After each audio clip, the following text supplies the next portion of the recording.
Ladies and gentlemen, kindly put your hands together as we welcome our dignitaries on the dais.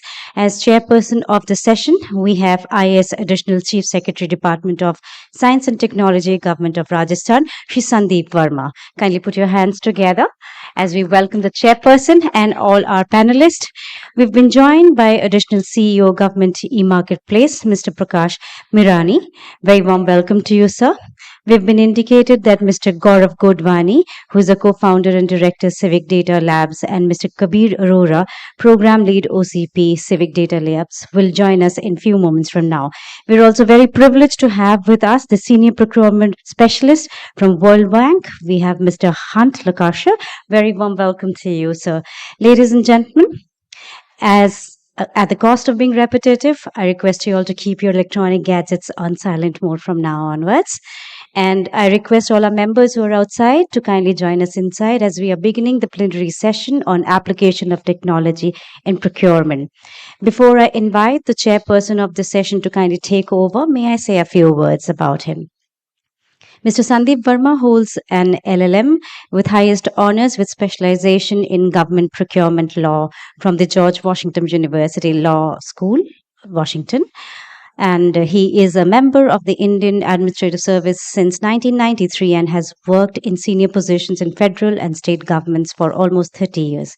He presently works as an additional chief secretary to state government of Rajasthan, where he looks after policies, projects, and initiatives for promotion of science, technology, and innovation. Mr. Sandeep Verma regularly authors both full law papers and shorter legal public policy briefs on current topics of interest to government contracts professionals and other stakeholders, including the procurement flyers of SSRN. His extensive and in-depth research on both Indian and comparative government contract law has been cited in a number of international studies and other scholarly work, and most recently in the internationalization of the government procurement regulation. With those words, may I invite the chairperson of the session to make his presentation.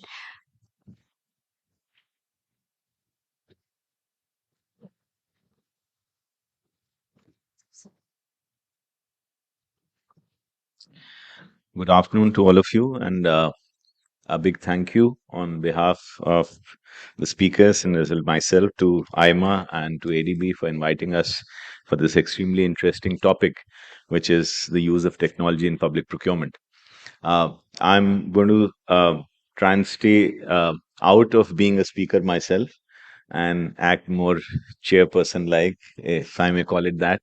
But there are certain issues that I think that become extremely relevant when we start talking about applying technology in public procurement, especially when we have speakers with as varied experience and international exposure as we have on the stage at this point of time. Just a fine print, what I say during the course of the session are my own personal views. If I end up discussing some real situation, like a good Hindi movie, as they say, any resemblance is purely coincidental.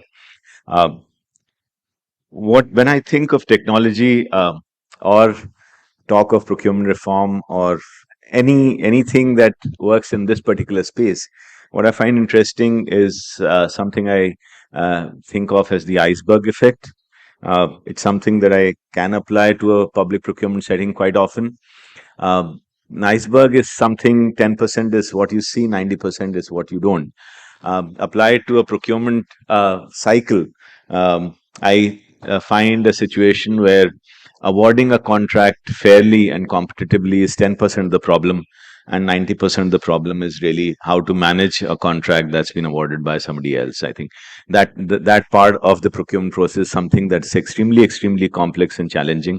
But unfortunately, most of the model procurement frameworks, be it the UNCITRAL model or be it procurement laws in states like Rajasthan, Assam, or Punjab, I don't think they address that part of the procurement issue, which is post-contract award administration.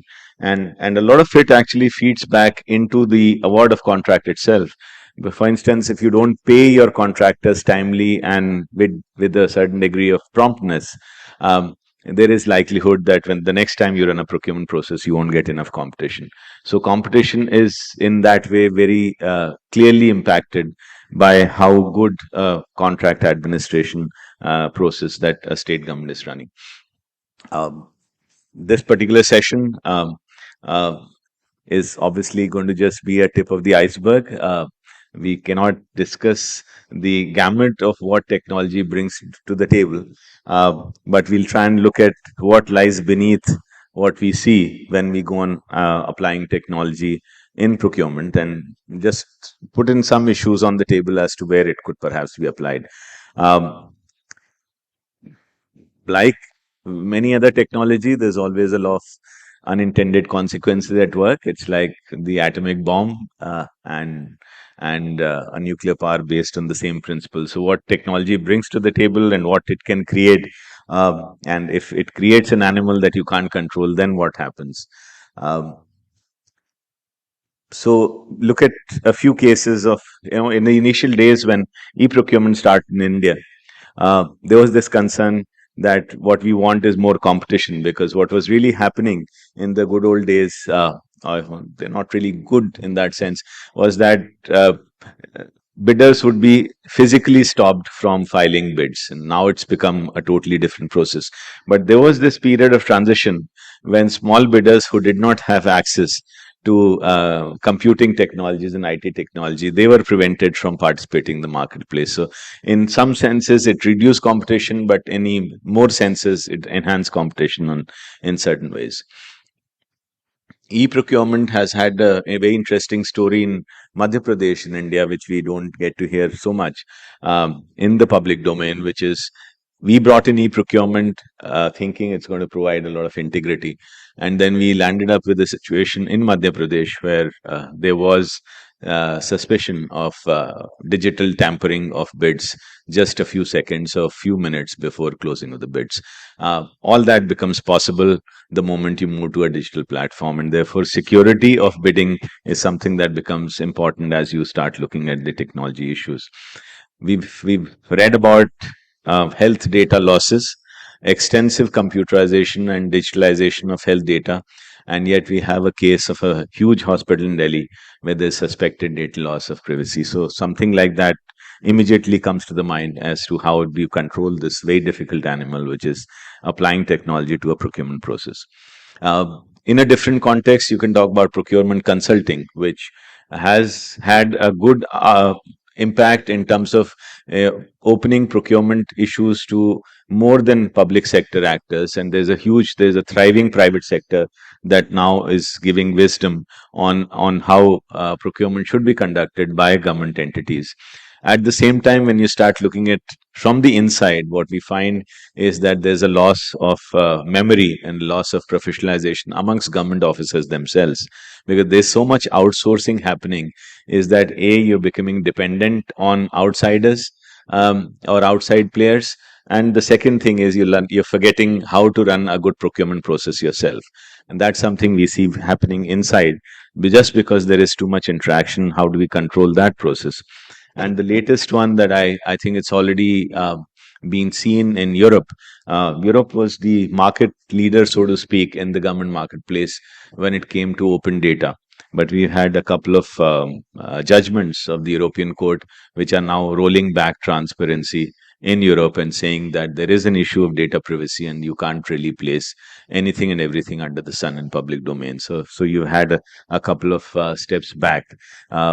Too much technology, too little technology, and there are unintended consequences happening at all points of time. And what I think makes it more complex, the issue of application of technology, is the fact that there is no single procurement objective. It's a mixed bag uh, of what objectives we try and optimize when we run a good procurement system. It's not always about highly efficient procurement systems. It's not always about the cheapest procurement systems. There are times when for instance, you apply MSME preferences, you apply Make in India as is done in the rest of the world. The issue of looking at national capability building also comes into play. It's not just about buying the cheapest product, but looking at a whole lot of other public objectives as well. It's not just about transparency, it's also about efficiency in running the contract. So there are lots of issues that come into play, and I think different technologies at different points of time address different parts or different objectives of this. Uh, Even more complicated issue is the fact that there is not one single procurement system that's prevalent in India. We have one at the federal level.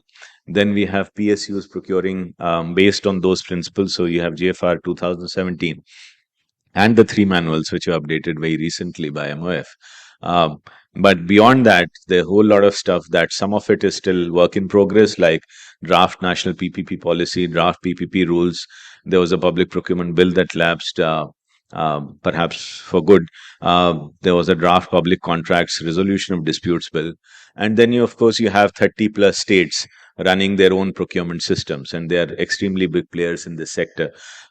Five states, to the best of my knowledge, as on date, have procurement acts in place. Karnataka and Tamil Nadu being the first one, and then you have Rajasthan, Punjab, and Assam. But then, what is equally interesting is that public procurement is not to be found only in state rules. Swiss Challenge, for instance, systems exist in more than 16 states in India, and in some of the states, more often than not, they're not part of the regular scheme, but they are to be found in industrial development acts or regulations or infrastructure development regulations. So if you're looking for the rules for Swiss challenge procurement in India, they're not going to be found in the state government procurement rules. You'll find them in the industrial or infrastructure development rules. Andhra Pradesh came up just 3 years back with a dispute resolution scheme in contract award, which they call the Andhra Pradesh Infrastructure Resolution by Transparency by Judicial Review Act 2019, where they get a retired High Court judge to look at some of this process. So there is all this happening at the back end, and then you have technology that comes in, which creates very interesting situations. GEM, the biggest spot market of its kind in the world, amazing ease of doing business, amazing ease of placing orders, extreme efficiency in procurement, and what else is already happening in GEM. This is not what GEM needs to do. This is what GEM is already doing, is looking at issues like price reasonability analysis using artificial intelligence, whether you're buying at the right price, looking at filters to create Make in India or MSME preferences. One issue that constantly come up in the debates when I go for procurement training is now that it's so mature and so strong and so well accepted, can we now take a step back and say, fine, GEM could be an option rather than keeping it mandatory? And then other issues around it is the issue of disciplining authority, because I think on paper the rule says that only the headquarters of GEM is the debarment authority, whereas procurement is being undertaken by multiple entities. Um, then you have, I was just thinking about it, how would you go about applying technology to the various issues that the October 21 MOF circular brings to the table, which is one of the most ambitious and unprecedented steps that was taken by MOF a couple of years back when introduced QCBS to the public procurement system for procurement of works. Procurement planning, clearances. Now, much of this is easily amenable to adoption of technology. Project management, how do you look at hindrances to a contract once it's been awarded? How can you manage them? How can you foresee them and then forecast them and forecast delays that could happen and reduce delays before they actually happen? Um, Look at technology and how it could be used to monitor payments, not just payments by government to the prime contractors, but also prime contractors to their subcontractors. How timely is that? Because a lot of delay in infrastructure contracts, the context that we are talking about, the context of this conference, there is an issue of delayed payments to prime contractors. And then there's the added issue of delays, further delays by prime contractors to subcontractors. Now, technology would make it extremely easy to look at all of that, because just as you have voluntary regulations in Australia, or you have the Prompt Payments Act in the United States, obligating not just the government to pay prime contractors in time, but also prime contractors to then pay their subcontractors within specified time limits, so that project progression is not hindered. Um, Electronic measurement books, which is something that the MOF circular talks about. And something like that, we had a discussion over lunch about geotagging tenders, and you could actually take it beyond and make sure. And this is something that's going to be hugely resisted by the vested interests, because what they would not like, what they would really like, is to continue sitting in their offices and filling up measurement books and not really going to the site. So something like this can be done. And then, of course, the whole issue of managing delays, time extension, cost escalations, something that the Honorable PM keeps mentioning as one of his prime objectives, and something that we see in his actions, that be it the Central Vista project, or be it any number of infrastructure projects happening in various parts of the country, where there is now a clear emphasis on timely completion of projects. So the use of technology in all this complicated background is something that we are all gathered to hear today. I'm happy to stop at this point of time and invite Prakash, the additional CEO, Government E-Marketplace, to come to us and talk about it. Thank you very much.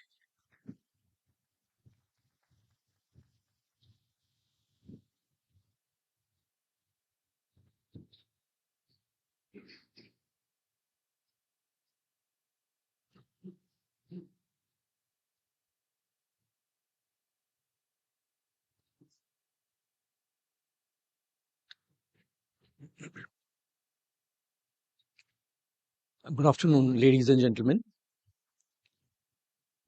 Explaining GEM in 15 minutes is very difficult, so I will try to give some snapshots so that you can appreciate at what scale GEM is operating now.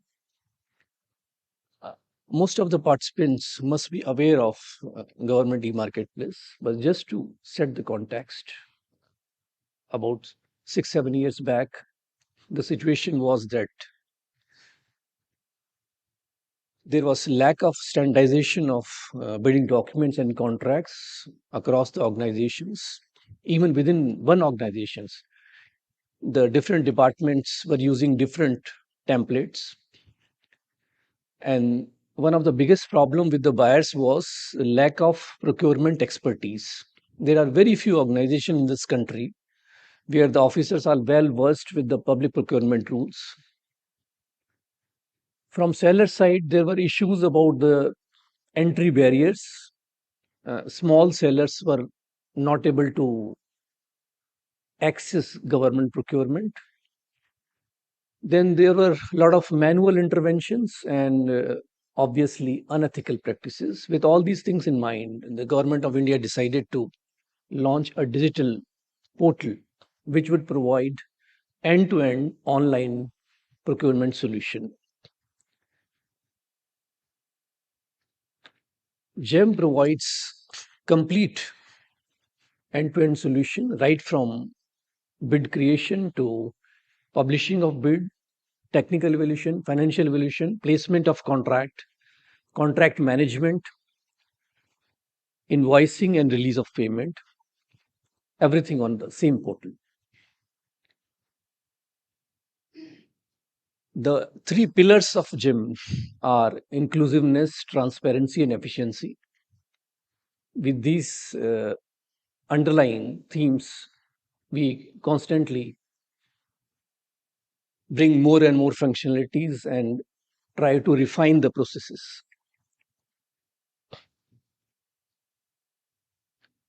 This is what I talked about, the problem in the legacy system, which led to the creation of GEM.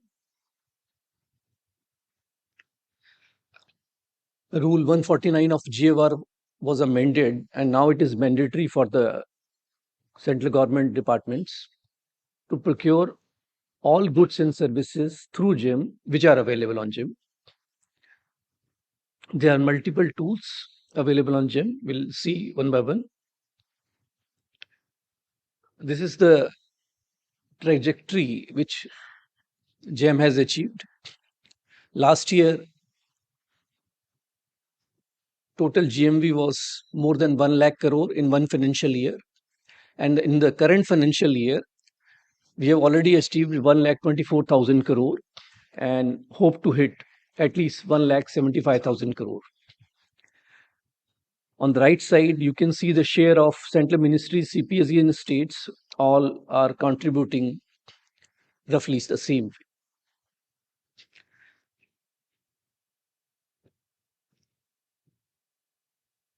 This is the growth trajectory of products and services.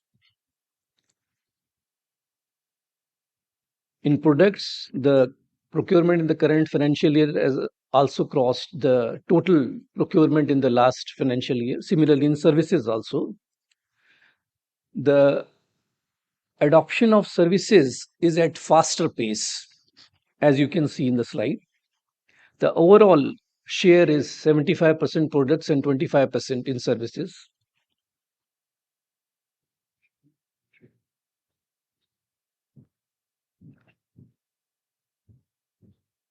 This shows the growth of the buyer and seller ecosystem. We have around 59,000 primary buyers in the GEM system and about 5 million sellers. At the bottom of the slide, you can see that around 11,000 orders are issued every day. And the average procurement every day is about 428 crores. That will give an indication the scale of operation of GEM.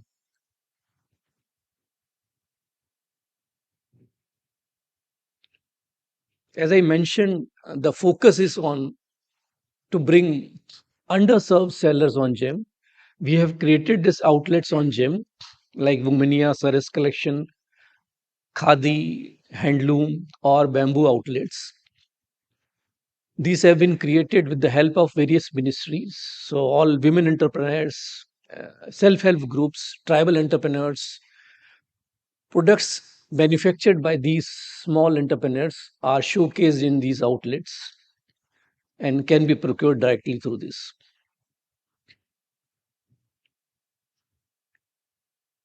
Some of the advantages of GEM: cost saving, time efficiency, reach and inclusiveness and transparency.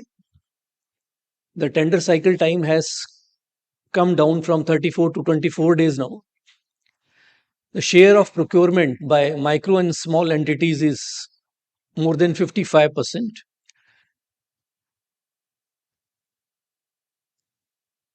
All bids and contracts issued on GEM are available in public domain. You need not log in the system. It is available without login.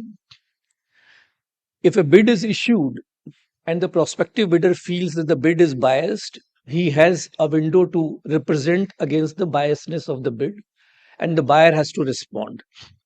Similarly, during technical evaluation, if a buyer disqualifies a bid and the bidder feels that disqualification is not justified, then there is a window to challenge the disqualification and the buyer has to respond. These are the small steps we have taken to bring in more and more transparency. These are the methods of procurement available on GEM. Up to 25,000, it's a direct purchase. You can go to the marketplace, select any product and procure, no questions asked. Then we have recently introduced push button procurement up to 1 lakh. Lot of buyers procure small things for the day-to-day operations in the offices, and they are worried about the rate reasonableness and all those things. So this was recently introduced where the buyer need not worry about the rate reasonableness. Up to 1 lakh, he can select the product. The system will create the bid. Notification will go to all registered sellers and the bid will be opened after 48 hours by the system. There are certain validation. If adequate number of sellers are there, then the buyer can go ahead and place the order. Need not worry about the rate reasonableness. System will take care of it. Then up to 5 lakh, 25,000 to 5 lakh, the offers from 3 OEMs have to be compared and order can be placed on the L1. Then the functionality of bidding and reverse auction is also available, which is mandatory beyond 5 lakh. We have also introduced the functionalities of forward auction, through which unusable products can be disposed of. Demand aggregation, where the demand from multiple buyers can be clubbed and the economy of scale can be achieved. We have also introduced BOQ bids, where the number of line items are very large. In case any product or service is not available on GEM, then there is a functionality of custom bid, where the buyer can prepare his own category of product or service and go ahead. Then we have recently introduced single package system, where the technical and commercial bids both can be opened simultaneously. Then there is a functionality of buyback. Suppose buyer has old products, he wants to buy new products and wants to give away the old products. So the bidder can bid after taking into account the price which he can offer for the old products.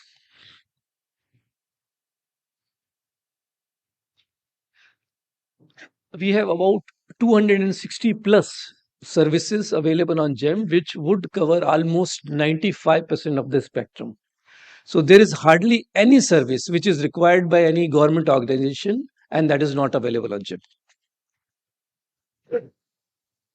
Each service has its own SLAs.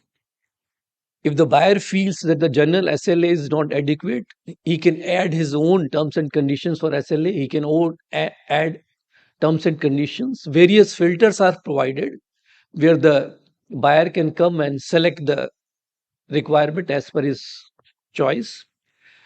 Then method of evaluation, buyer can opt for L1 or LCS, least cost selection method, or QCBS.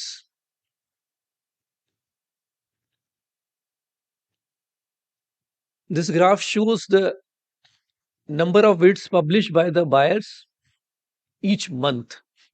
So you can see the number of bids each month have gone up by 4x from January 21.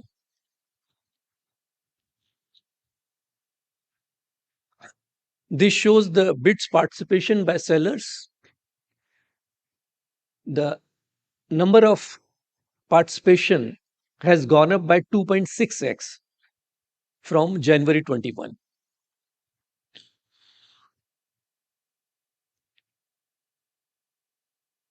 This shows how the platform is behaving.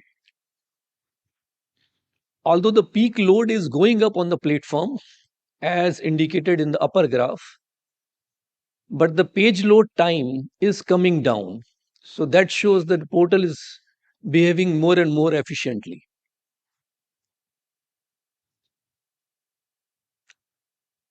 This is just to indicate the scale of operation. Around 1.8 crore emails and 1 crore SMSs are sent every month for various notifications. Around 2 lakh products and brand approvals are done on GEM with TAT of 1.13 days every month. At present, 50 lakh products under 11,000 product categories and 260 plus service categories are live on GEM. More than 8,000 training programs have been conducted and 4 lakh buyers and sellers have been trained. GEM homepage supports 12 Indian languages.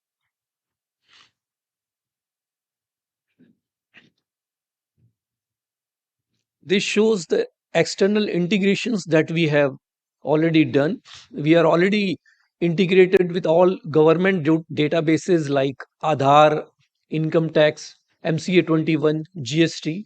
Besides that, we have also integrated with all major banks and CPSCs.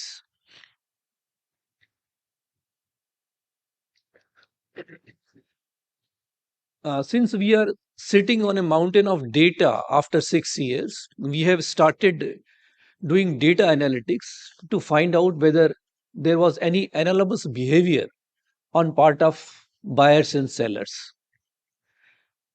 And whenever we find that the behavior is anomalous, now we have started sending notification to the head of department of buyers, and we have started taking action against the sellers.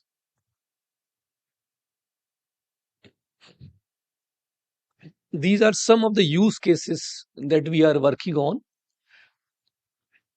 Same IP address of buyers and sellers, bunching of certain products which are dissimilar, opening bids for a shortened time, and then not deciding the bid for a longer time. Suppose you open the bid, GEM has the functionality that you can open the bid in 3 days in case of emergency.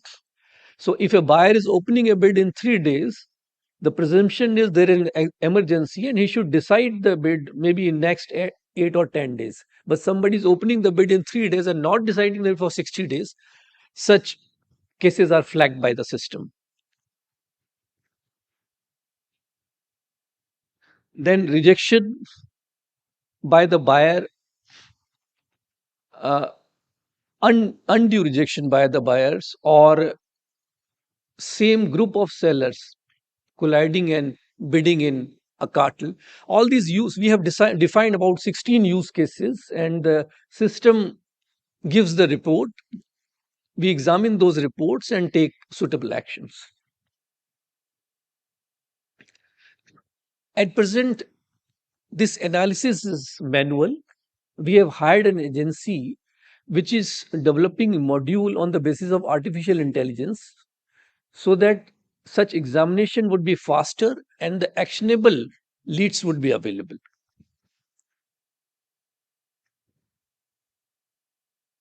This is the aim for future, achieving 5 lakh crore in next 5 years, large scale integrations with all our organizations, and bringing more and more procurement from states. At present, the procurement by states is about 25 to 30%. We are conducting a lot of capacity building exercises so that the onboarding of state organization is also at par with the central organizations.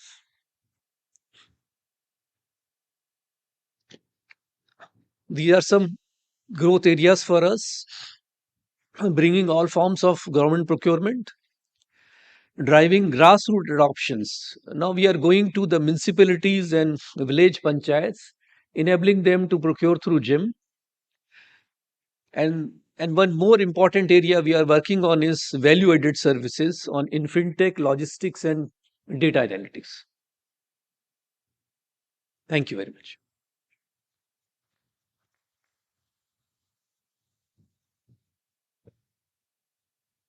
Thank you so much, sir, for that wonderful presentation. Ladies and gentlemen, our next presentation is a joint presentation by the co-founder and director Civic Data Labs, Mr. Gaurav Godhwani, and program lead OCP Civic Data Labs, Mr. Kabeer Arora.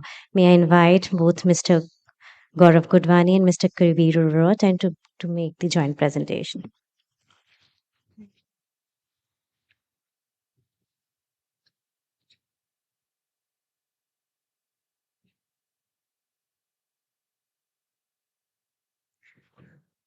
Very good afternoon to everyone. So we are going to talk about application of technology in public procurement from the lens of open contracting work, which we have been doing. So a bit of an introduction of our organization. So Civic Data Lab is a research lab registered in Indore, Madhya Pradesh, with the goal to use data, tech, design, and social science to strengthen the course of civic engagements and public information for the country.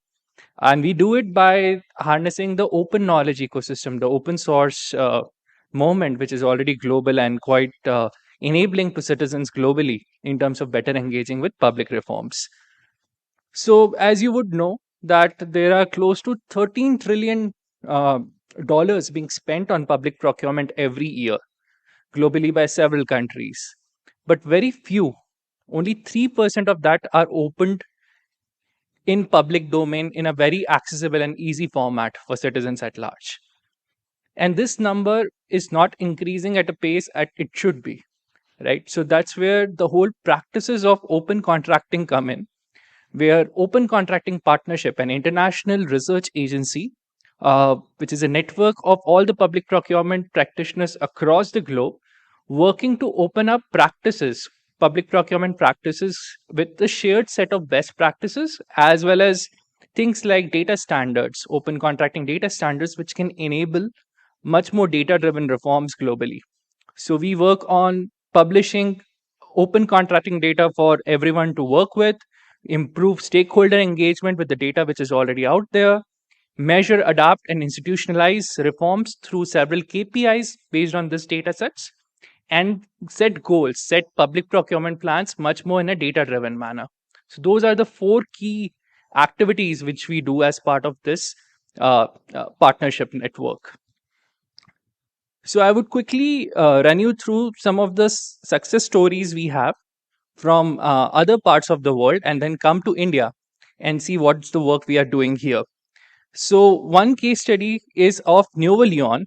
Nuevo Leon is a second largest state in Mexico, and how the competition has improved with more transparency there.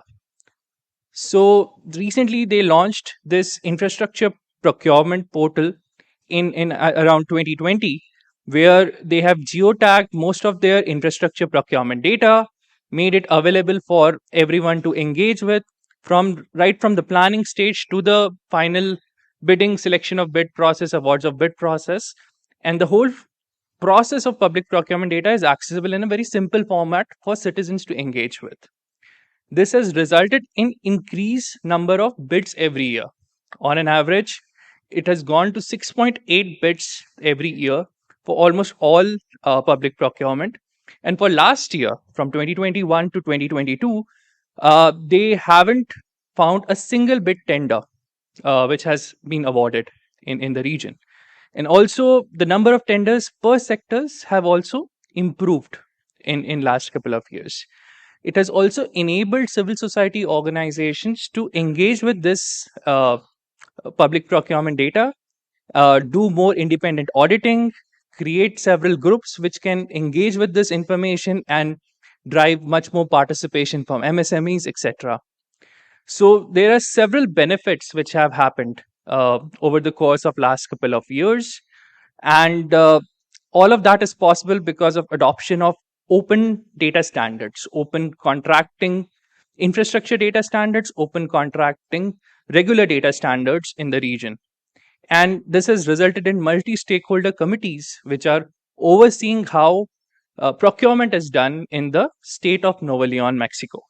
Now they are working to expand it to other states and make it like a national initiative in the country. The second one I would briefly talk about is from Indonesia, where they are trying to reduce corruption through digitization of public procurement data and enabling more collaboration between different stakeholders. So the challenge which Indonesia was facing, that for the longest time, the public procurement practices were not that great. There was lack of transparency. There was no way for authorities to manage public procurement and understand what are the bad behaviors, bad practices which were being done. And citizens were not able to monitor how the government and procurement agencies were performing. So when the procurement agency decided to open up the whole e-procurement information, they also adopted this open contracting data standard, and they publish all of this data open in public domain, enabling civil society organizations like Indonesia Corruption Watch to create tools like online risk monitoring, which allows citizens and other volunteer groups to observe what kind of procurements are being done on opentender.net, and enable a lot of volunteers to look into malpractices in public procurement. This resulted in more than 657 national and subnational government entities to open up public procurement data on the platform and look into high profile corruption cases costing close to 18 million US dollars over the course of last couple of years. And the procurement corruption cases, which were earlier reported just 9 in 2013, have increased to 47 in 2021, enabling much more citizen oversight and much more citizen participation on how procurement is being done in the region. overall, these are the figures in terms of the increase in the percentage of cases, the number of tenders being analyzed. Close to 1.8 million tenders are being analyzed from the platform, increase in auditing and coverage, and enabling more auditing officers, national at the subnational level, to look into public procurement data in partnership with civil society organizations. So India is also very uniquely placed. We invest close to 20-30% of our GDP in public procurement. And how can we further improve citizen participation, citizen oversight, along with data-driven procurement planning in India? Is that's the kind of goal which we are working with. So we have initiated Open Contracting India in partnership with Open Contracting Partnership to look into how some of the data sets which are currently published, you would see in on GEM, on Jepnik, even advertisements in newspapers, etc., could be all collated, made it in a much more accessible format like machine readable data sets, where one can download historical tenders, information of awarded bids, with just a click of a button. And one such example where we have made this progress is in the state of Assam. And my colleague, Kabeer Arora, would now give you a brief of the kind of work we have been doing and what are the kind of benefits we have been able to show to the community, show to the government in the span of couple of years we have been working there.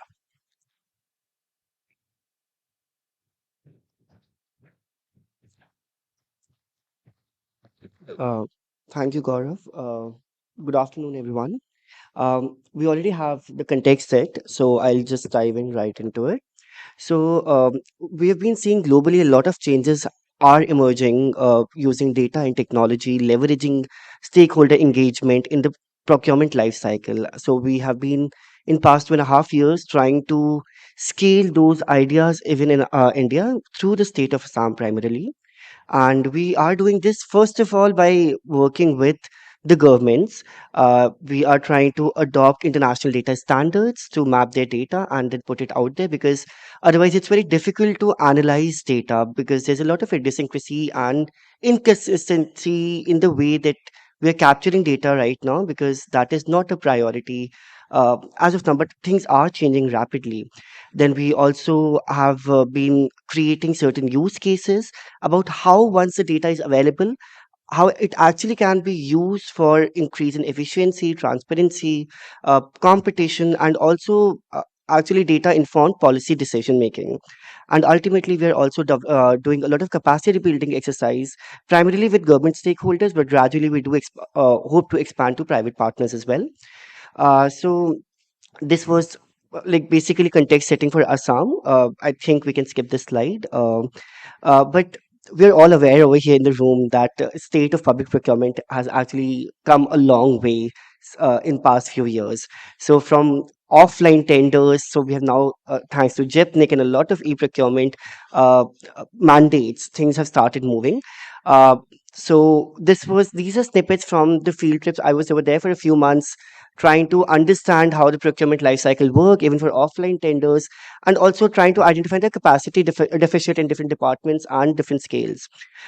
So after a bit of research, government of Assam was really kind of aligned with the things that we were proposing. So they did share with us data dump, and we analyzed very quickly what kinds of patterns could we see looking of procurement data, and we did it roughly under three categories. We tried to we tried to look at basically broad summary, then efficiency, where we were looking at, for example, retenderings. We are looking at difference in cost estimates versus actual awarded cost. And similarly, when we're looking at competition from the AOC data, award of contract data, from bidder information, basically. But this was still kind of an internal document.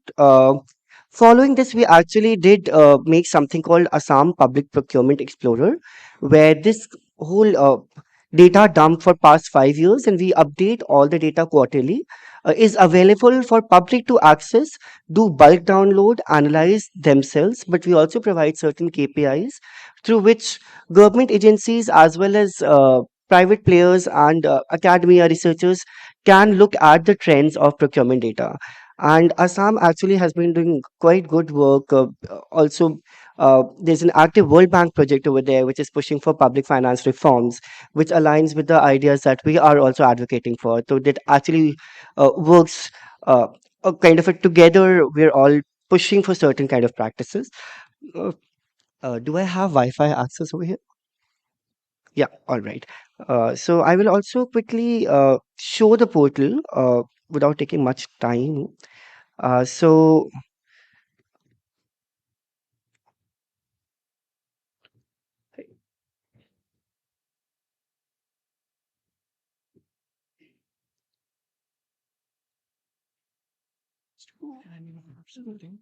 yeah,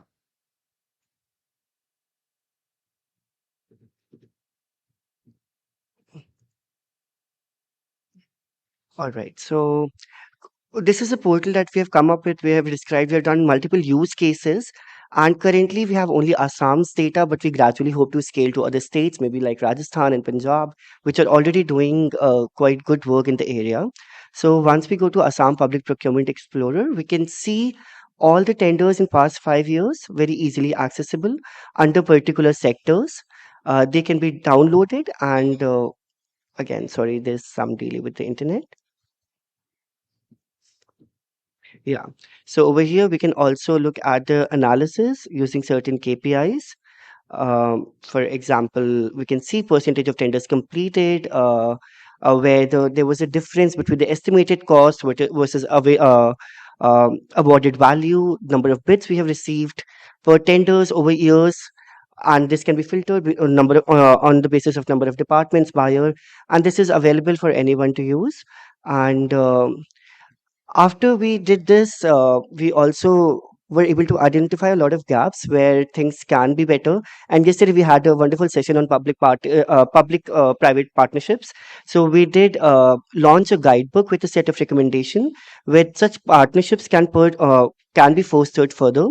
What are the points in the procurement life cycle where there are opportunities of engagement with business owners, with citizen and procuring entities, and some recommendation about data practices.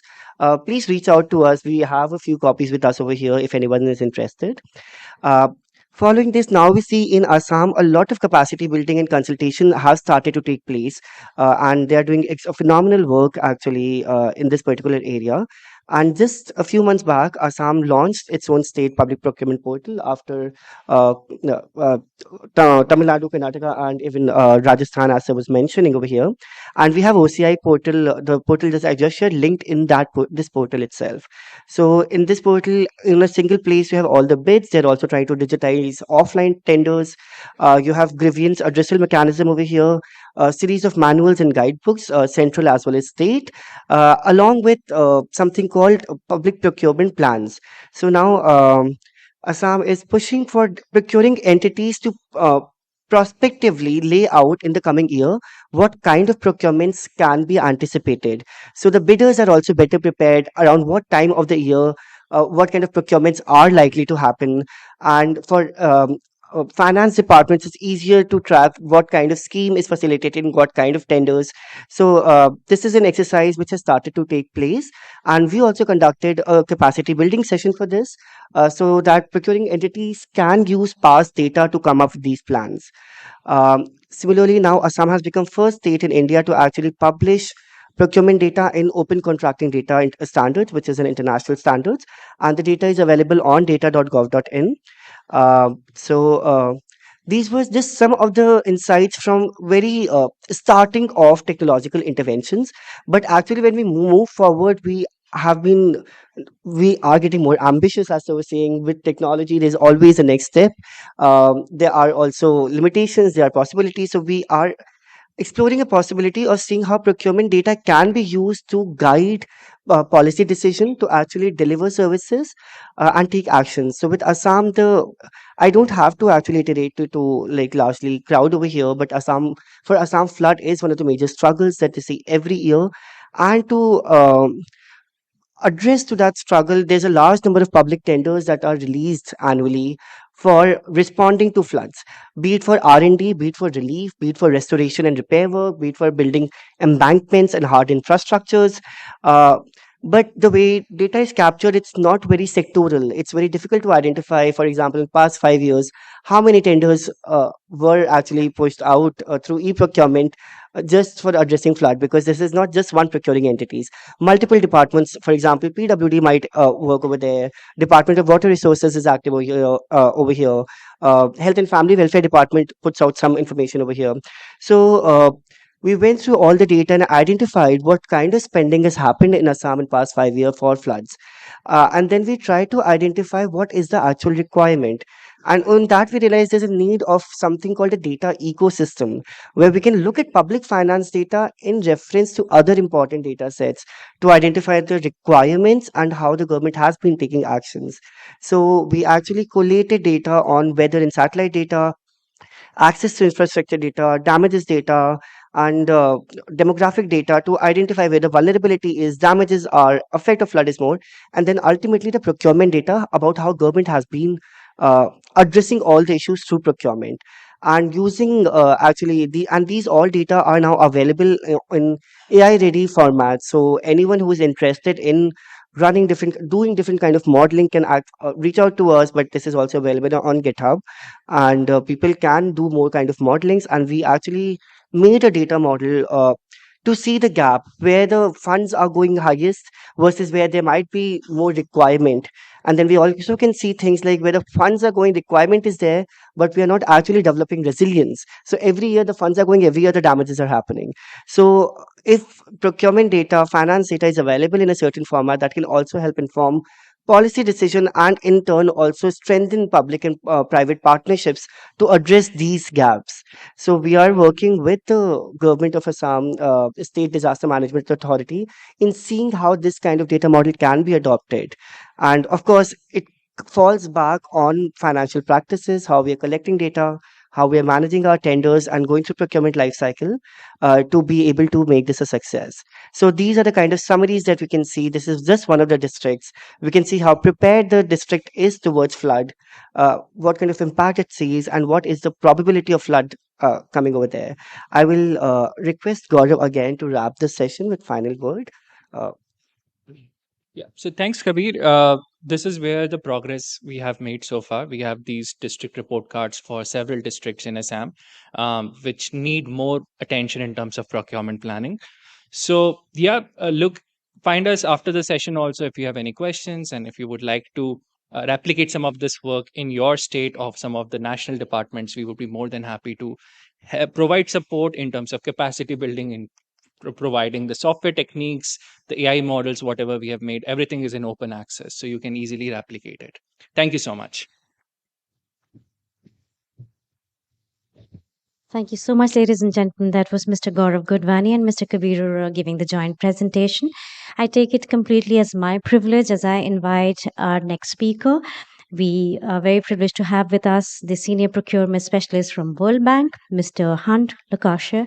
I request you, sir, to kindly make the presentation and share your thoughts.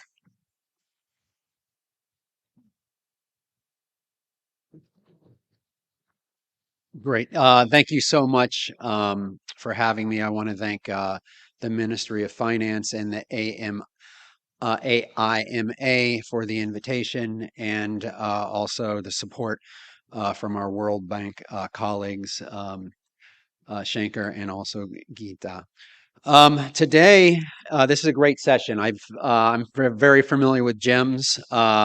I've reviewed many of the documents coming out of the World Bank about analytics from GEMS. And obviously, we work very closely with the Open Contracting Partnership, and we're very familiar with the Open Contracting Data Standard and the red flags that can come out of that, and many of the analytics. And we consistently ensure that the OCDS data standard is incorporated into bidding documents for e-procurement systems throughout the world. So it's great to have such a distinguished panel. Today, I'm going to talk about use of disruptive technologies in public procurement and what that means. We wrote a paper at the bank about a year ago, I think it was published, and I'm happy to share it with the audience here today. Today, we're going to talk about applications and impacts of disruptive technologies in public procurement. What are the driving forces and challenges, and the ramp-up analysis? And furthermore, we'll talk about some of the key success factors and main risks. So what are disruptive technologies, and at the bank, how do we group them into our client countries? Let's first talk a little bit about the client countries that we do have, and I'll go from the bottom, from the low income and fragile conflict violence countries. And we have that group. We also have the middle income countries, and we also have the high income countries. And we group these 9 disruptive technologies into various categories based on their income level and their capacity. I'll go ahead and start with these a short description of the 9 disruptive technologies. The first is cloud computing and anything as a service, which involves hosting either applications, platforms, or infrastructure in a cloud that's not based that's in the cloud, not based on site. Now, many high-income countries would not consider this disruptive, as that's kind of the way of business. But in many World Bank clients, this is extremely disruptive because many of them haven't started using the cloud or just beginning to understand the benefits of the cloud. In fact, if we look in some real conflict areas in Africa that we work, for example, Somalia and South Sudan, these are places where lots of times when you do award contracts to vendors in information technology or information systems or core government systems like IFMIS systems or HR systems or tax administration systems, many times the vendors actually can't come on site. And additionally, it's very challenging to host on-site data centers or server rooms. So this where cloud comes in very well, and you can find in these particular countries that they have implemented software as a service type applications for financial management information systems, for e-procurement, and for HR and payroll. So that's interesting to note. The next we have is big data and data analysis. Open contracting standard is a huge part of this in procurement, and it allows for making data-driven decisions. One thing we do at the bank is when an e-procurement system has been up and running for over a year, and there is ample data, like in GEM and many of the other e-procurement systems within the states here in India, we will do a procurement data analytics exercise where we'll take a look at the data to provide either policy or strategic examples of how to tweak policies and procedures within the state or the country to make procurement more strategic. Furthermore, we have geotagging and geographical information systems, and these are map systems where you can zoom in on particular places and get relevant information. Geotagging is basically taking a picture or a video of a particular place at a particular point in time. We have artificial intelligence, which are algorithms that learn when given lots of data. We call it data lakes. And based on these data lakes of constant information flowing in, the algorithms can learn and make informed decisions. We have RPA, which is robotics process automation, which takes repetitive tasks and helps to automate those. One of the things we're using that with at the bank is we're currently doing a prototype with our colleagues here, based here in India, on trying to automate the generation of our RFXs, our request for, at the moment it's consulting services, but we're going to try to use it request for bids and request for proposals. At the moment, it's a very manual task for procuring entities to be able to put together these bidding documents. And furthermore, it's challenging to get the information out, because generally what happens is, you put together a bidding document and you save it into a PDF file, and you send it out, and then the bidders take it. They put together their bid. They, in probably Word, they put it into a PDF file. They print it.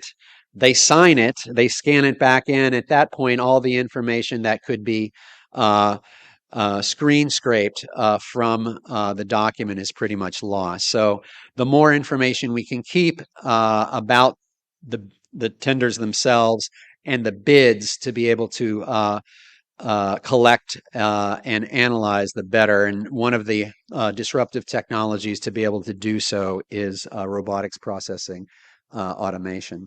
We also have 3D printing, which is a great technology, and it's up and coming. We have blockchain, and I think it was yesterday there was a fantastic example that we've been following at the bank for quite some time, about having an aggregate set of e-procurement data that you extracted, translated, and loaded into a data warehouse, and with giving vendors a global ID. And based off that, we have the ability to have a good understanding of, for each of the vendors, the various contracts that they have. One of the issues we have as procurement professionals is during the qualification requirements, doing the due diligence that's involved. It's an excruciating task, and it's very it can be quite stressful, because in doing your due diligence, you can always dig down a little bit further, but it's limited on the amount of time that you have to do the due diligence process. But by putting these contracts up and these vendors up on a blockchain, you know that they're immutable. So once they're up there, they can't be changed. And two, because of the distributed nature of the blockchain, you know that they are secure. And once these information like this is on the chain, then the due diligence process becomes a lot quicker. And one day that could very easily be automated by incorporating AI or RPA. So that's fantastic. We also have remote sensors and IoT, Internet of Things. What does Internet of Things means? It means every device nowadays has a computer chip in it. And those devices can be networked together through remote sensors. One of the examples I like to use is in agriculture. There are sensors for the soil to get information from the soil, whether it's the dampness or the nutrition of the soil. And what you can do is, if you connect those all together, you can get an idea whether there's enough fertilizers and water in the soil in particular areas or within the agricultural area. And then we have drones and unmanned aerial systems. So those are some of the great disruptive technologies that we have. Now, what we've done for each of the disruptive technology we've discussed in the paper, we break out each one of them, and we talk about the maturity of that particular technology. And as you can see here, we're using cloud and anything as a service. And also we talk about the maturity of the technology for procurement application. And for cloud, as we discussed earlier, there's a pretty high application. Then we break down, what are the subsets of the technology. You have service oriented architecture, which applies the interoperability of the technology, cloud virtualization, and also a distributed computing. And then we talk about some of the underlying technologies and the main challenges. In this particular issue with cloud, one of the things that you bump into is vendor lock-in, because once you put your information onto a particular cloud, it can be a bit challenging to get it off. So within your contracts, we need to be very aware of this, that vendors, cloud service providers need to provide the ability to migrate your applications and your data from one cloud service provider to another if need be. Let's see. And the next one is artificial intelligence. You can see the maturity of the technology is about a 3, and it's about the same for the application in procurement. Sub-technologies are machine learning, natural language processing, NLP, and computer vision. And some of the challenges is the use of public data within AI projects is often regulated. Many countries lack relevant data sets, which is a big issue, and AI solutions require a very trained workforce and the existence of the data culture within that workforce. The paper also goes on to put into a matrix the disruptive technologies which we have on the vertical against the horizontal, which is the procurement process. And we divide the procurement process into the preparation, the consult, and the managed contract. And then we have each of the steps of the procurement process, from the procurement strategy to the programming and monitoring the activities, to the sourcing, to the drafting the tendering documents, contract tendering process, negotiate award contract, and then the implement contract, measure performance, and monitor execution. And as you can see here, there are some of these technologies that can be used in each of the procurement phases. For example, cloud and anything as a service, and big data analytics also, and robotics process engineering. But some of the other ones are still just kind of fitting their way into the process. For example, drones. One thing that drones can be used for, 2 things, let's say, is I've seen it used in Serbia. We used it initially to help collect all the data for a roads project about the region or the area that the road was going to be built. And the drone was able to fly over the area, collect all the information about the landscape, and be able to put that information into the bidding document. That saved a lot of time and a lot of money for both the procuring entity itself and for the vendors. And then it can also be used on contract monitoring, right? So as you're building out the large infrastructure project, you can use a drone to get a high level view of what's going on, but also understand if there's any potential issues. The issue we had in this particular case is there was a landslide, and they needed to get a very good understanding what after a heavy rain, how they were going to deal with that. The other thing we've done is we have for each of the technologies, we put together a balanced scorecard, and we also discuss various use cases associated with that particular disruptive technologies, any prerequisites that it might have, and additionally, any related technologies and software. So we've done this for the RPA and the AI. The other thing that's very interesting about these technologies is they're usually not used in a silo, but they're used with other disruptive technologies. And what we've done here is we've put together a matrix on which technologies kind of fit together, right? So the combination of disruptive technologies may be worth to leverage the respective potential and create additional value. And we score those. So, what are the driving forces for the adoption? Well, there's the expected benefits. There's also payback in time, the ROI that can be generated. There's a lot of potential uses in the development of infrastructure. We also need to consider, the maturity of each of the disruptive technology. We also need to consider any legacy systems that need to be addressed and data availability. Additionally, there's financial capacity and political willpower associated with it. And here we can see the ramp up analysis by country type. If you recall, we have low income country, middle income country, and high. And you can see that over the short term, the types of technologies that are being adopted are cloud and anything as a service. We also have big data and data analytics, 3D printing and geotagging. As we move on, it goes to IoT and drones, and then more of the long-term outlooks for the use of disruptive technologies in public procurement are blockchain, RPA, and AI.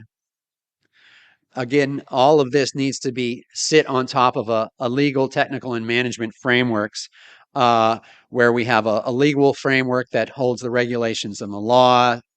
The law is the technical framework for the standards and the norms, and then the management framework. And, there's different levels of risks associated with each of the technologies. And again, in the report, we score those risks from interoperability issues to reversibility and dependency issue. There's this vendor lock-in issue that we've discussed. You can't really see that on the it's a little shaded out, but it's there. The procurement complexity, on how complex it is to procure. We all know how challenging it can be to procure complex ICT projects and packages, and the risk of budget slippages, any adoption issues. And I'll just talk about adoption for a moment. In a lot of when we talk about e-procurement and a lot of the core government systems that we purchase, historically, we usually focus on the system or the technology itself. We get it up and running, and we expect the clients just to jump on board. The build it and they will come attitude. In many of the countries that the World Bank works in, they don't, and there needs to be funds associated with the adoption, the change management, and the rollout of these core government systems and public services that have been digitized. So when you're putting together these projects, we need to ensure that there are funds associated with this core component of adoption. And then the last one is a scarcity of resources. And that's it for me. Please go. We have a blog. We also have the report. Please have a look and see what's coming in the future for public procurement. Thank you so much.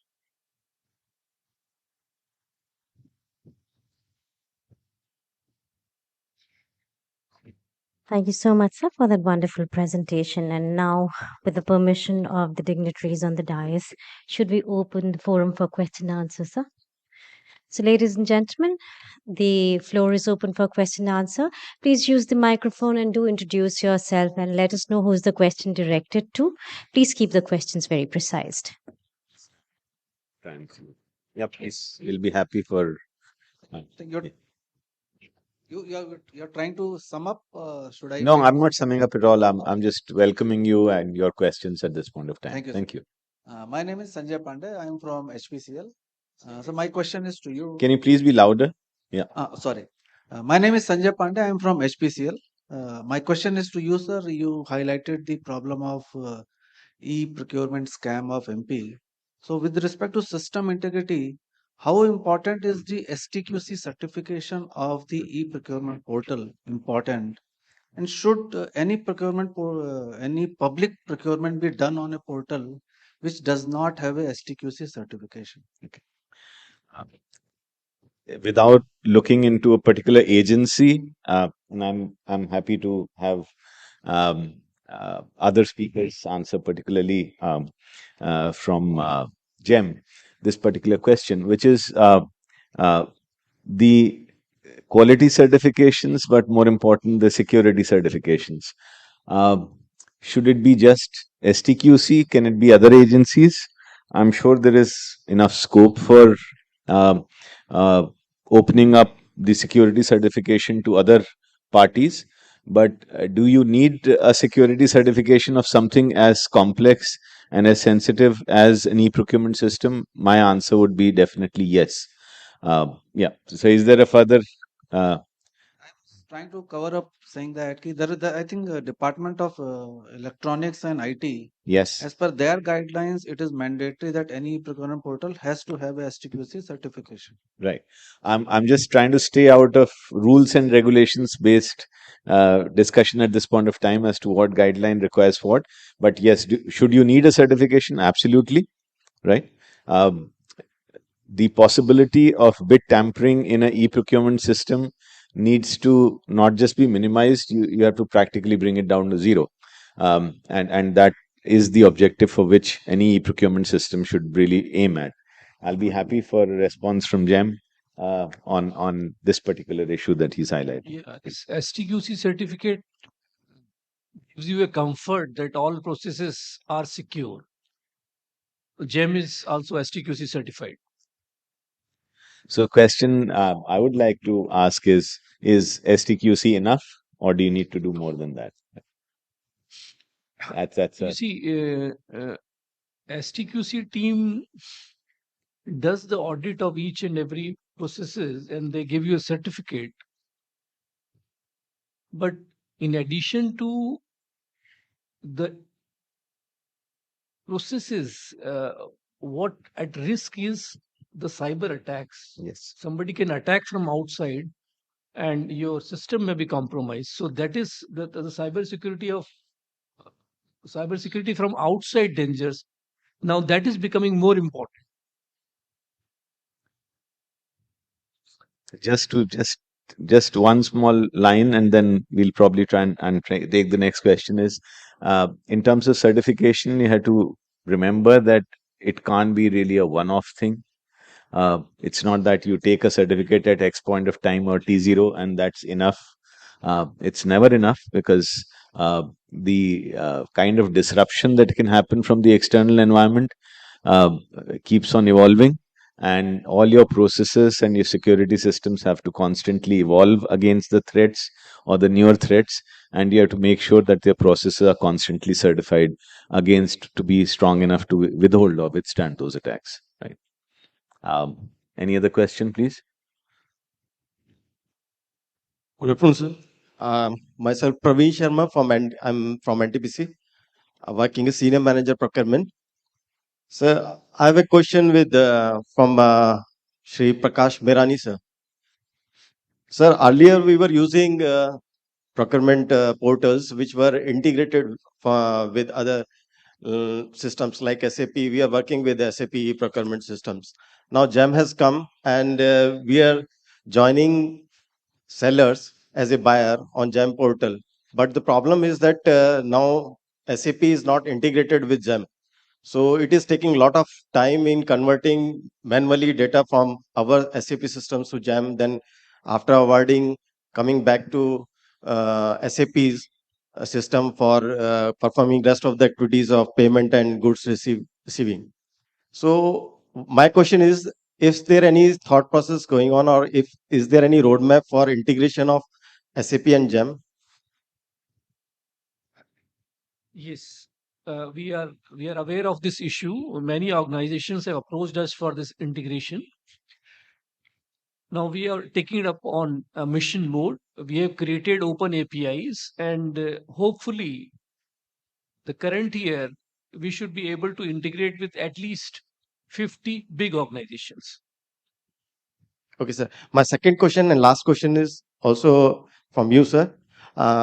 You have a vendor portal there in GEM, and you might be having all the details of vendor regarding bank details and all that.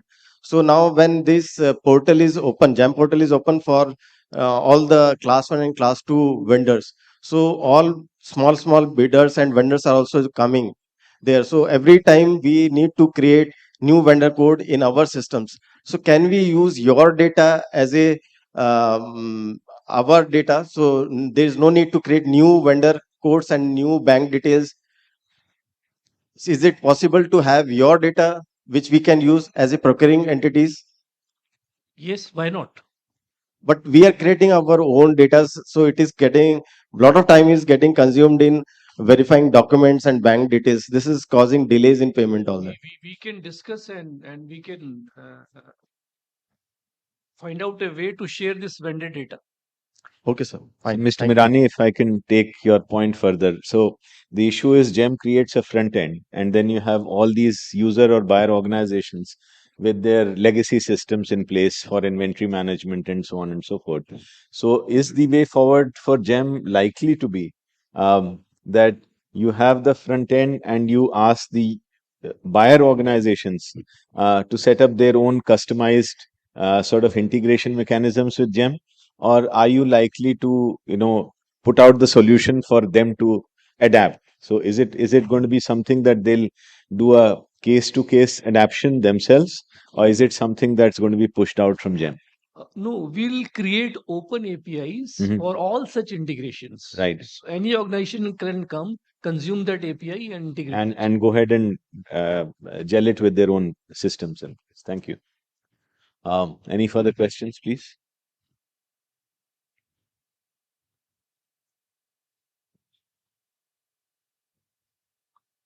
So if I may ask Kabir and Gaurav, uh, so right now you work with the government of Assam, and as looking at this very interesting aspect, I had Mr. Hunt talking to us about IoT, and I was just looking at the flood control situation that you mentioned about. So it should be, and to bring in the last question, which was legacy systems for inventory. So you would have in Assam, it's a state that I worked in many years back myself. Uh, you would have inventories of various flood fighting equipment or infrastructure or venues where people are housed, and you would I'm just looking at a very strong possibility that the kind of data that you're looking at in Assam, couple it with IoT and bring in that technology to make sure that and then look at Met forecasts of weather to make sure that everybody is stocked well in time, rather than these last minute emergency procurement actions that are taken in a state like Assam year after year after year. So where do you go? Where do you think that experiment of or that analysis of the flood control procurement system going to go forward to develop a robust emergency procurement system to do flood management in Assam? Thanks a lot for that question. So, we have shown the initial findings to the Assam State Disaster Management Authority, and they are adopting the whole AI model now. So are going to deploy the model in their server, and they're going to run it like every 15 days or much more sooner, based on their planning activities. And one emphasis which we have shown that most of the procurement are happening on the emergency procurement side rather than more on the planning. So once we have this infrastructure registry in place, we can see what are those infrastructure which require critical help in terms of better planning. We have highlighted in 10 districts what are those infrastructure which need help. We are working with them to expand it to other districts. So once things like IoT devices are in place, there could be much more data-driven district action plans which could be created for the districts which get affected the most. That's where we are moving now. The immediate thought that came to me looking at that slide was, can we move from unplanned emergency procurement to planned emergency procurement, right? Something like that. That's Yeah. really doable with introducing IoT into and procurement and marrying the two concepts together to handle the situation like that. Definitely. Right. And as we speak, they are working to think of a resilience budget for upcoming year. And these are the kind of ideas which they are crowdsourcing from communities and civil societies and research institutions at large, which can help them plan their resilience budget much more better for these kind of activities. Thank you. Add one issue for Mr. Hunt, if you will. Looking at the disruptive technologies and looking at their, and one issue is how mature is the technology itself. And you came out with a graph showing how with color coded maturity levels of different technologies. Um, when you did your analysis, looking at developed countries or middle developed countries and underdeveloped countries, uh, where do you think that the bureaucracies or the procurement systems stand? How mature are they for to adopt? One is how mature the technology itself is, and the other is what do you think is the maturity of the procurement system or procuring entities to get some of these disruptive technologies into their systems?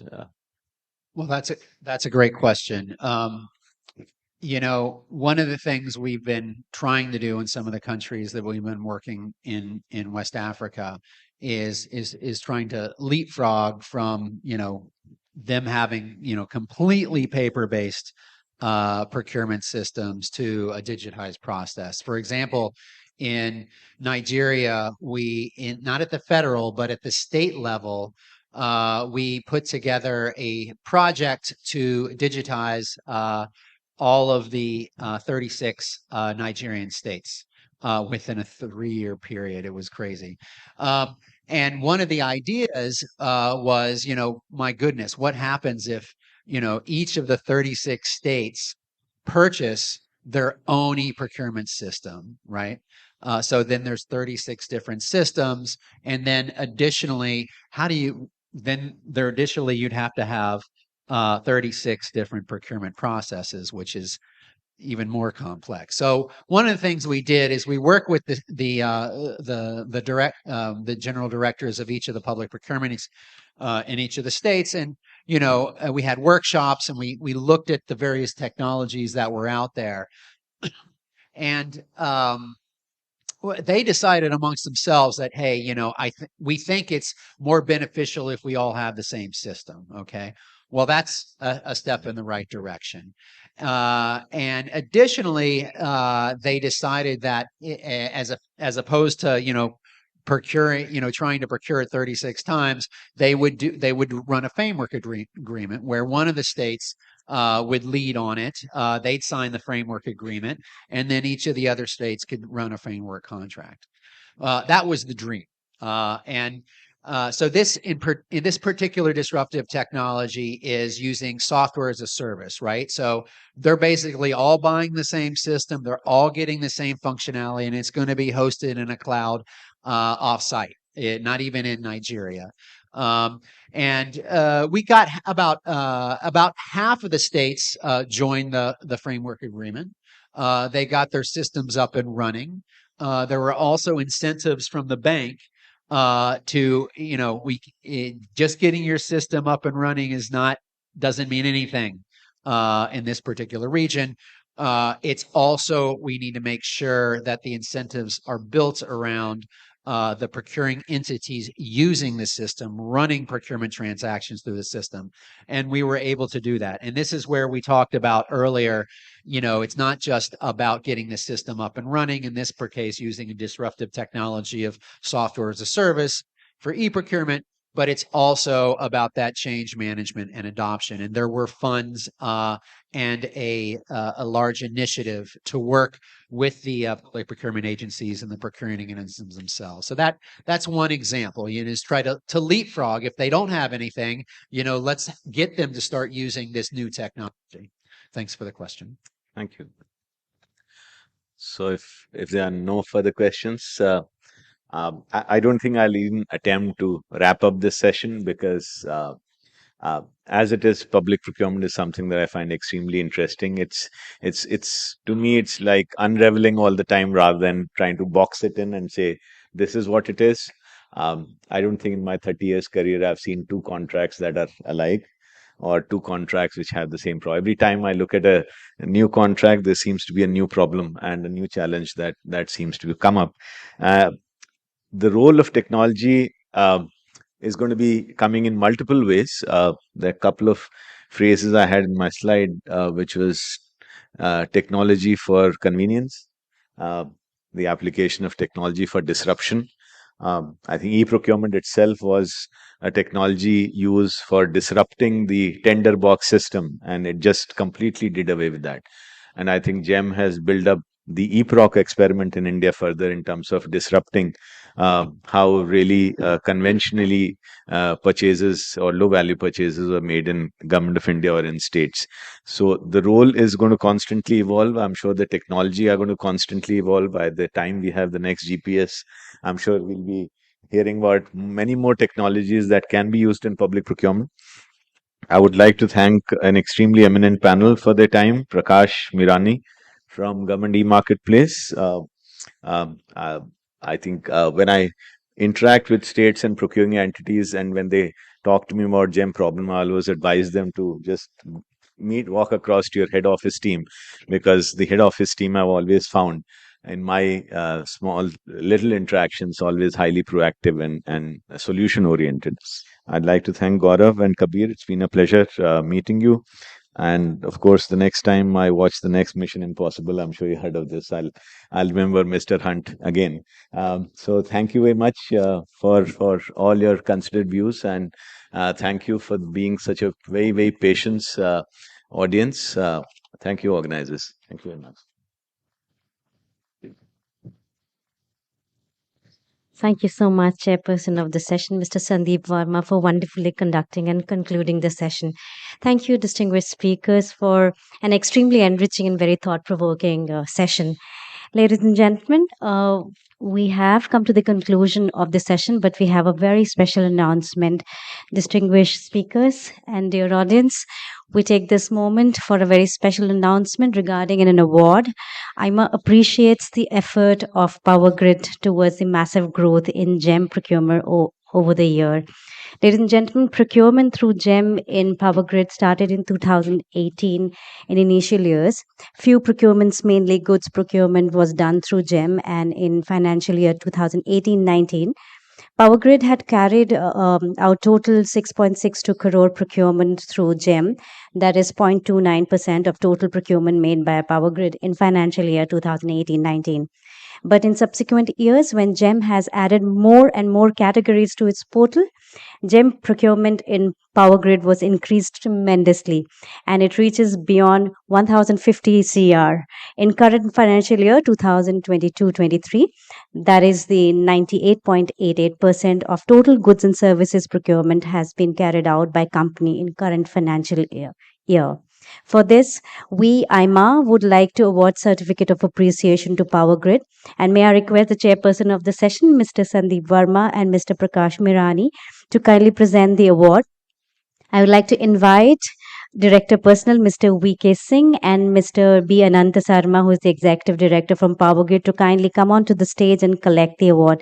May I also request our distinguished speakers on the stage to kindly join in the ceremony and just make it a very memorable moment. Ladies and gentlemen, can we have some more energy and just make this more memorable as we present the award to Power Grid? May we request the distinguished speakers also to kindly join into the ceremony? A momentous occasion. Thank you. Capturing in our cameras, ladies and gentlemen, this moment. I'm presenting the award, the Certificate of Appreciation to Power Grid. Many congratulations to the team Power Grid. Thank you, dignitaries, for doing the honors. We now just have to make this moment a little more memorable. I'd like to present the mementos, and once again requesting Mr. Sandeep Verma to kindly present the mementos to the distinguished speakers. We would like to present a memento to Mr. Prakash Mirani. Thank you so much, sir, for your wonderful presentation. Mr. Sandeep Verma presents the memento to Mr. Prakash Mirani.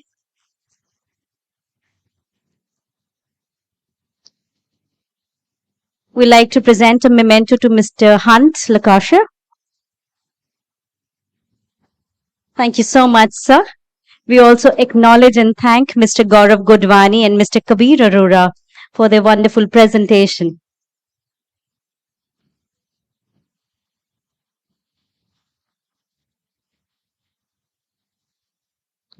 May I request Dr. Gurbandani to kindly come on to the stage and present a memento to the chairperson of the session, Mr. Sandeep Verma.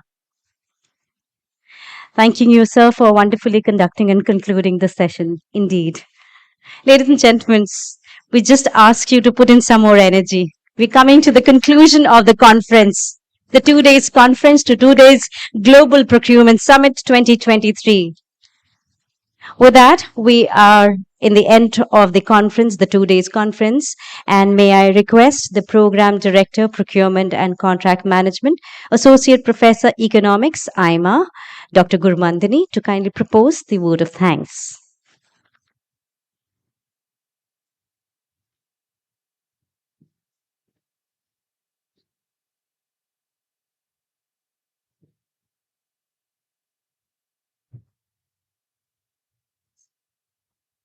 Thank you.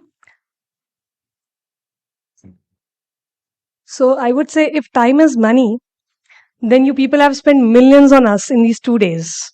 So thank you so much for that. On behalf of AIMA, it is my privilege to propose vote of thanks. I would like to extend my heartfelt gratitude to our Honorable Member of Parliament, Shri Jayant Sinha in absentia. I also convey Mr. Auguste, Country Director, World Bank, and Mr. Takio Koneshi, Country Director, ADB, along with all the honorable delegates, invited speakers who have blessed us with their presence during this summit. We are grateful to Ministry of Finance, Government of India, and World Bank for their endless support to make this summit actually happen. In fact, if I may say, the words are not even enough to thank them for the support which they have given us right from inception. A big thank you to all our partners. Gold partner, Larsen & Toubro. Silver partner, Asian Development Bank. Deloitte as the knowledge partner. Power Grid and Gale Authority of India Limited as PSU partners. Government e-marketplace and NBCC Limited as associate partners. Any event is not possible without the support of all the partners. So a big thank you to all of them once again. Thank you. In fact, you all would agree with me that an event of this kind of a dimension doesn't happen in 2 days. So there is a lot of work which has gone in this from 2 months, in fact. So thanks to all the AIMA team, all the staff members, all the departments who have contributed a lot in these 2 days and few months back to make this happen. Thank you. And yes, in the end, wish you all good health and a good journey, because I know many of you have traveled all the way to participate in the summit. Hopefully, we'll meet next year again in Global Procurement Summit 2024. Thank you.